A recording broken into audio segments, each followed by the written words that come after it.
Bismillahirrahmanirrahim. Assalamu alaikum dear students. Today I am going to deliver a lecture from Botany first year on Nutrition in Plants, chapter number 12.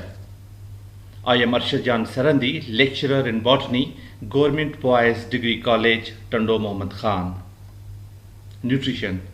As we all know that nutrition or nourishment is a basic necessity for all living creatures to perform its various activities of life.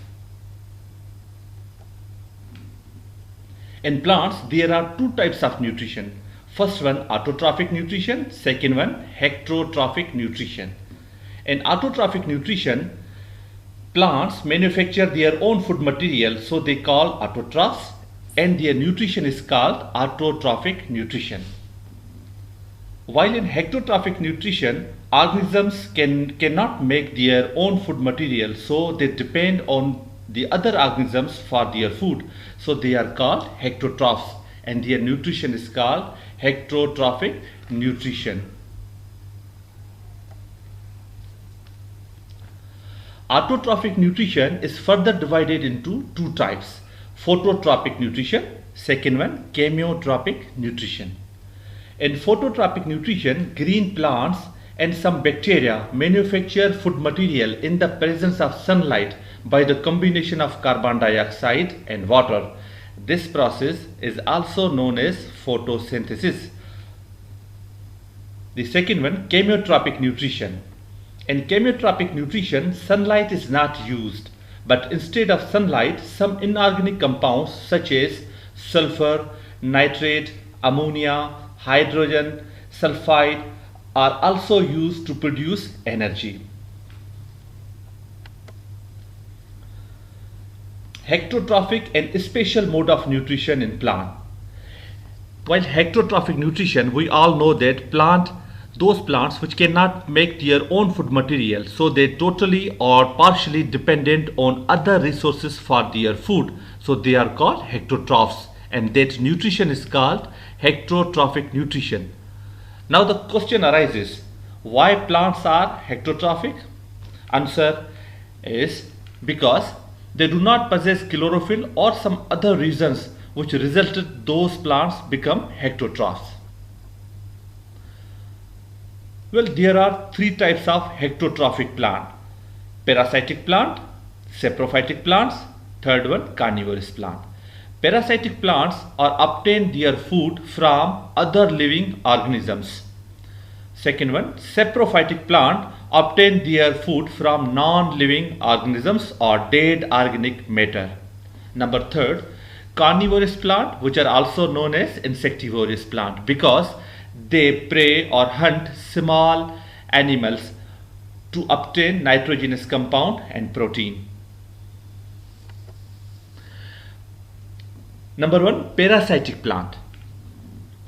Well, parasitic plants have also two types: obligate parasite and facultative parasite. Obligate parasite are also known as total parasite, means those plants obtain 100% of their food from their host. While facultative parasite are known to be partial parasite, means they prepare some food by their own will and other food they obtain from their host.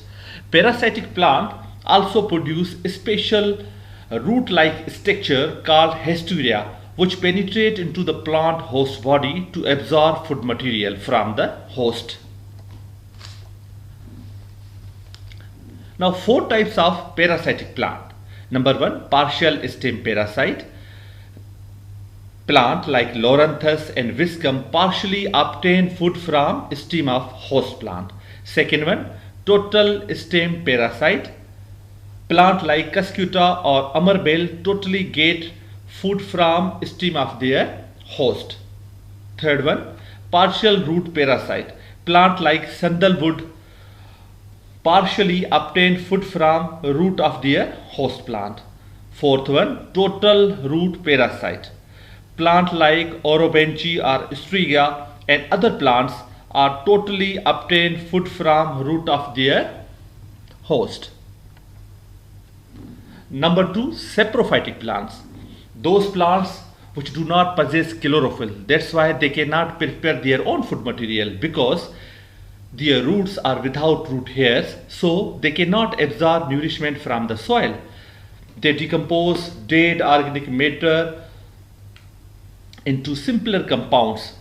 For example, Neothea or bird's net and Monotropa. Number 3, carnivorous plant. Some plants use insects and small creatures to fulfill nitrogenous compound and protein. Those are called carnivorous or insectivorous plant. Well, there are so many carnivorous plant, but I mentioned here only 4 types. Number 1, pitcher plant. Number 2, sundew plant. Number 4, Venus flytrap plant. Number 4, Utricularia or blade rot. Pitcher plant. Well, it's a very unique and special type of the parasitic plant. The leaves of the pitcher plant are modified into flask-shaped structure called as pitchers. These pitchers are used to capture insects. The pitcher has also lid on its mouth, which closes when prey got trapped inside. From inner of the pitcher, digestive enzyme is present, which digests the inside completely. Number 2, sundew plant. It's a small herb plant. Their leaves is covered with many glandular hair-like tentacles.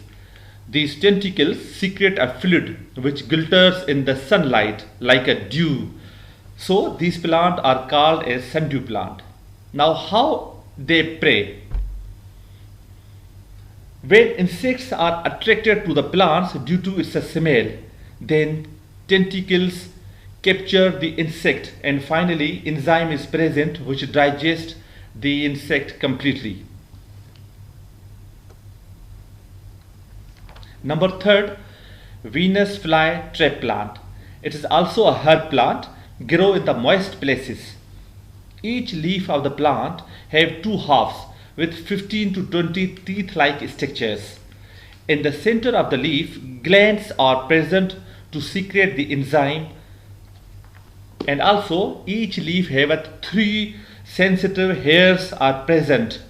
When insects come on the leaf, their teeth are interlocked with each other to capture the insect. After that, enzyme is present which digests the insect.